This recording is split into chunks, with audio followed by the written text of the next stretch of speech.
মৃত্যুর পর শরীরে যাহা ঘটে, প্রথম ১ ঘন্টা হার্টবিট ও শ্বাস বন্ধ হয়ে যায়, রক্ত চলাচল থেমে যায়, শরীর ফ্যাকাশে হয়ে ঠান্ডা হতে শুরু করে। ১ থেকে ১২ ঘন্টা রক্ত জমে যায়, শরীরের নিচের দিকে বেগুনি দাগ পড়ে, শক্ত হয়ে যায়, পেশি শক্ত হয়। ২ থেকে ৬ ঘন্টায় শুরু হয়ে ১২ ঘন্টায় পরিপূর্ণ শক্ত হয়ে যায়।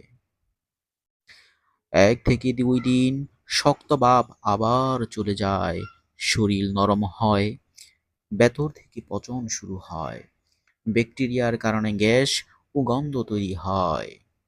এরপর পরিবেশের উপর নির্ভর করে পচন দ্রুত বা ধীরে হয়।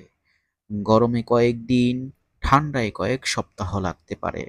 শেষ পর্যন্ত শুধু হাড় অবশিষ্ট থাকে। তাপমাত্রা, আর্দ্রতা আর ব্যাকটেরিয়া এগুলি ঠিক করে কত দ্রুত পরিবর্তন আসে একটি লাশে।